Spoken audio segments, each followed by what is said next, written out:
जय हिंद प्यारे दोस्तों, कैसे हो आप सब लोग। मैं शिवेंद्र कुमार आज आप लोगों के लिए हिंदी साहित्य के महत्वपूर्ण प्रश्नोत्तर लेकर के आए हैं। तो चलिए स्टार्ट करते हैं। पहला प्रश्न है बेटा, किस युग को आधुनिक हिंदी कविता का सिंह द्वार कहा जाता है। क्या है, किस युग को आधुनिक हिंदी कविता का सिंह द्वार कहा जाता है। तो भारतेंदु युग को। किसको कहा जाता है बेटा, भारतेंदु युग को। अगला प्रश्न है बेटा, द्विवेदी युग के प्रवर्तक कौन थे।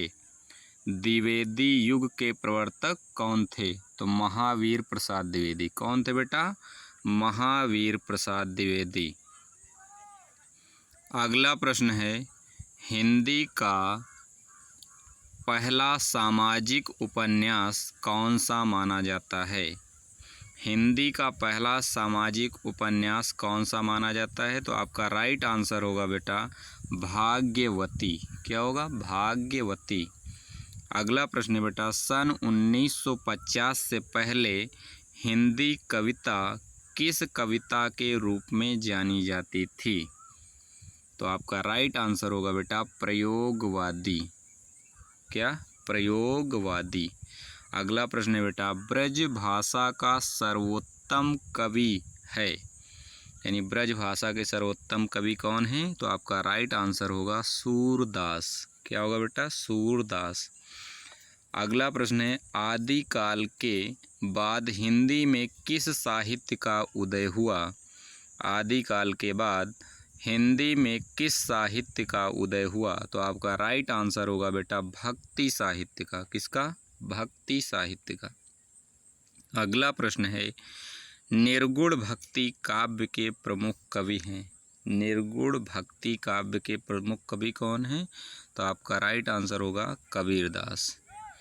अगला प्रश्न है बेटा, किस काल को स्वर्ण काल कहा जाता है। किस काल को स्वर्ण काल कहा जाता है। तो आपका राइट आंसर होगा भक्ति काल को। किस काल को स्वर्ण काल कहा जाता है बेटा, भक्ति काल को। अगला प्रश्न है, हिंदी का आदि कवि किसे माना जाता है।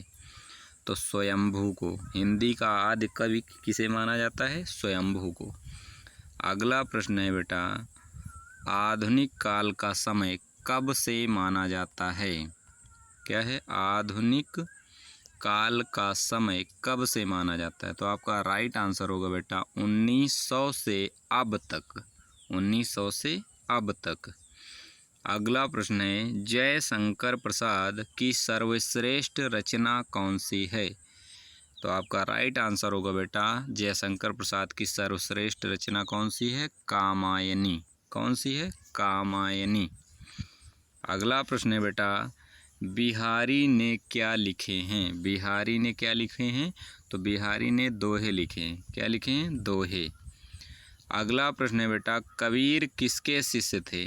कबीर किसके शिष्य थे। तो आपका राइट आंसर होगा बेटा कबीर रामानंद के शिष्य थे। किसके शिष्य थे, रामानंद। अगला प्रश्न है बेटा, पद्मावत महाकाव्य कौन सी भाषा में लिखा है। तो आपका राइट आंसर होगा बेटा अवधी भाषा में लिखा गया। किस भाषा में लिखा गया, अवधी भाषा में। तो आशा करते हैं बेटा कि आज का सेशन आप लोगों को अच्छा लगा होगा। अच्छा लगा है तो लाइक करें, सब्सक्राइब करें, ज़्यादा से ज़्यादा शेयर करने का प्रयास करें। जय हिंद, जय भारत।